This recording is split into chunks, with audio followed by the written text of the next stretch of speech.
Car ఆపండి.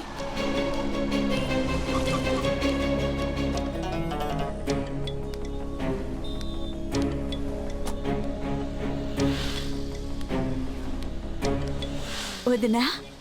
ఛీ, నోర్ ముయ్. ఎవరికి వదినా? ఇలా వదినా అని బంధాలు కలుపుకోవాలని చూసావంటే చంపేస్తాను నిన్ను. ఎందుకిలా మాట్లాడుతున్నారు వదినా? నా కొడుకు కాని సరైన టైంకి వెళ్ళకపోయుంటే ఈ పాటికి మొత్తం ఊరంతా నన్ను ఓదార్చడానికి నా ఇంటి గుమ్మం ముందు నిలబడుండేది. వదినా, ఏమంటున్నారు మీరు? నీ మొగుడు ప్రపంచంలో ఎక్కడా లేని ఉత్తముడు.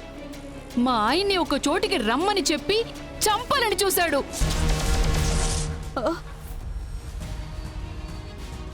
వదినా, తప్పుగా మాట్లాడకండి. ఇంకేంటి వదినా? ఏంటి తప్పుగా మాట్లాడకండి? ఇదివరకే ఒకసారి మీ ఆయన వల్ల ఆయన కోమలోకి వెళ్ళింది సరిపోలేదా? మీ కుటుంబానికి ఆయన ఏం చేశారమ్మా? మీరంతా బాగుండాలనే కదా ఇప్పటికీ అనుకుంటున్నారు. నీ కోసం, నీ మొగుడు కోసం అత్తయ్యనే ఎదిరించి మాట్లాడుతున్నారు. కానీ ఆయన్ని ట్రాప్ చేసి చంపాలనుకున్నాడు నీ మొగుడు. వాడసలు బాగుపడతాడా? అయ్యో వదినా, నిజమేంటో తెలియకుండా అలా మాట్లాడకండి. దాదాపు 28 ఏళ్లుగా ఆయనతో ఉంటున్నా. ఆయన అలా ఆలోచించే మనిషి కాదు. ఒక చిన్న చీమ కూడా హాని చేయాలనుకోరు. అవునవును, చీమ, ఈగ, దోమ, కుక్క వీటికంతా హాని చేయరు. వెనకేసుకొచ్చే వాళ్ళని వెన్నుపోటు పొడుస్తాడు. విషయమే మీ ఆయన తిన్నింటి వాసాలు లెక్క పెడుతున్నాడు. వాడికి ఇదంతా అలవాటైన పని. చెప్పు, మీ ఆయన ఎక్కడా? చెప్పు, మీ ఆయన ఎక్కడున్నాడు? ఇదంతా తన ప్లానే కదా? లేదా నువ్వు చెప్తే మీ ఆయన ఇదంతా చేస్తున్నాడా? వదినా, నోరు జారకండి. మా అన్నయ్యని నేనెలా చంపుకుంటాను వదినా? మా అన్నయ్య ఆయన ప్రాణ స్నేహితులు కదా. ఏయ్, ప్రాణాలు తీయాలనుకున్నాడంటే అన్నా అన్నా అని ప్రేమ చూపించి ఆయన్ని మోసం చేస్తుంది చాలు. మర్యాదగా ఆయనకి దూరంగా ఉండు.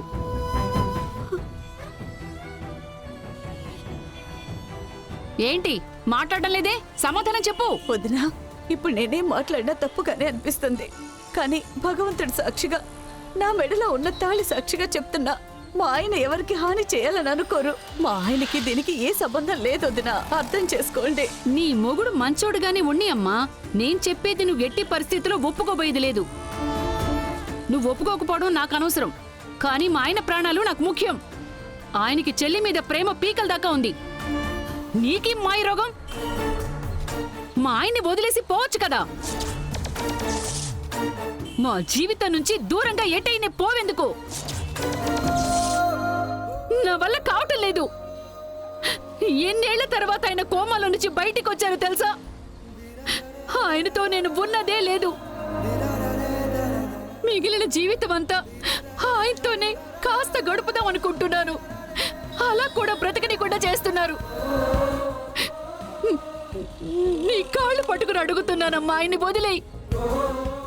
ఆయనకి ఏమైనా అయిందంటే తర్వాత నేను ప్రాణాలతో ఉండను.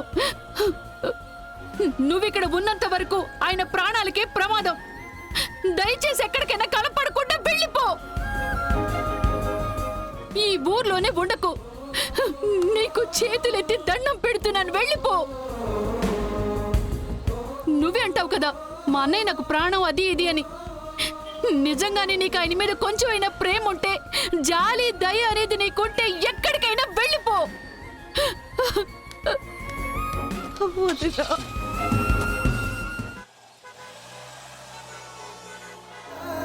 నా వల్లనే కదా అన్నయ్యకి ఇంత కష్టం. ఇక మీద మా అన్నయ్యకి ఏ కష్టం రాకూడదు. జయ, తను జయ, తను అయ్యయ్యో, ఏంటి తలుపు కూడా వేసుకోకుండా ఉన్నారు?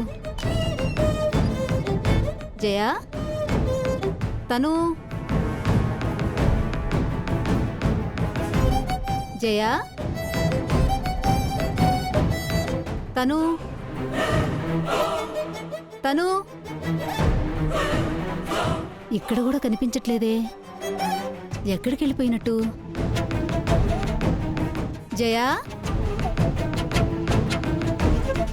ఏమైపోయి ఉంటారు?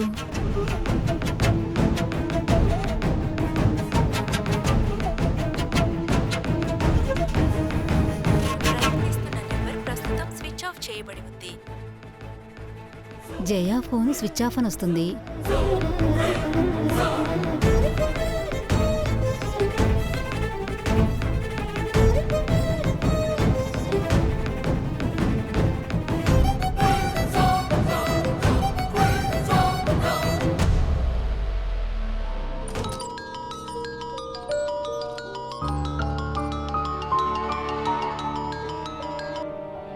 హలో బంగారి, చెప్పండి ఆంటీ.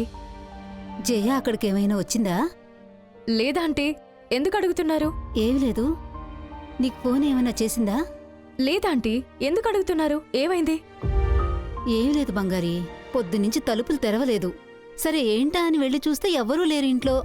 తలుపుకు తాళం కూడా వేయలేదు. ప్యాక్ చేసుకుని ఎక్కడికో వెళ్ళిపోయినట్టున్నారు. ఫోన్ చేసి కూడా చూశాను బంగారి, స్విచ్ ఆఫ్ అని వస్తుంది. తనుకి ఫోన్ చేసినా ఫోన్ లిఫ్ట్ చేయటం లేదు. ఇంట్లో ఏమైనా సమస్య బంగారి? ఏ బంగారి, అమ్మ నీతో ఏదైనా సమస్యని చెప్పిందా? మీరేం చెప్తున్నారో నాకు అస్సలు అర్థం కావట్లేదు. బంగారి, ఏమైందో కొంచెం చూడు. నేను చుట్టుపక్కలంతా చూసుకుంటాను.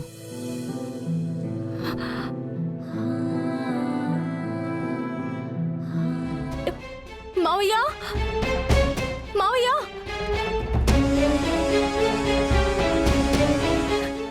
బంగారి, ఏమైంది?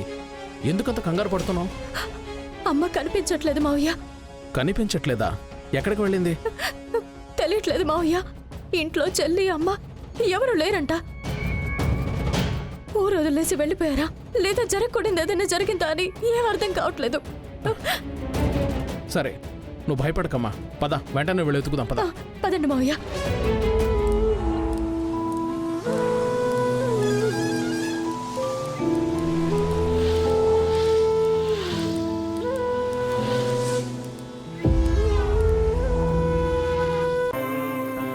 అమ్మా, ఎక్కడికి వెళ్తున్నామమ్మా? అక్కతో కనీసం ఒక్క మాట కూడా చెప్పలేదు కదమ్మా. అక్క పాపమమ్మా, మనల్ని వెతుకుతూ ఉంటుంది. ఫోన్ చేసి ఒక్క మాట చెప్పిపోదామమ్మా. వద్దు తనా, ఇప్పుడు మనం మాట్లాడితే తను మనల్ని పోనివ్వదు. ప్రాబ్లం ఏంటి, ఏమైంది అని గుచ్చి గుచ్చి అడుగుతుంది. దానికి నా దగ్గర సమాధానం లేదు. ఆ సమాధానం చెప్తే కుటుంబంలో మళ్ళీ గొడవలే వస్తాయి. వద్దు, మనం వాళ్ళని వదిలేసి దూరంగా వెళ్ళిపోవడమే తనకి మా అన్నయ్య కుటుంబానికి మంచిది. తను ఎందుకు ఏడుస్తున్నావు? లేదమ్మా, కుటుంబం అంతా ఒక్కటవ్వబోతోంది. అందరం కలిసి సంతోషంగా ఉండబోతున్నామని చాలా సంతోషించానమ్మా. కానీ సడన్ గా ఇలాంటి డిసిషన్ తీసుకోవడం నేను తట్టుకోలేకపోతున్నానమ్మా. ఏమ్మా, ఎవరు నిన్ను ఏమన్నారో చెప్పమ్మా. తను, నువ్వు నన్ను ఏం అడగొద్దు. అమ్మ ఒకసారి నిర్ణయం తీసుకుంటే అది మంచిదే అని నమ్ముతావు కదా, ఆ నమ్మకంతోనే నాతో పట్టురా. సరే అమ్మా.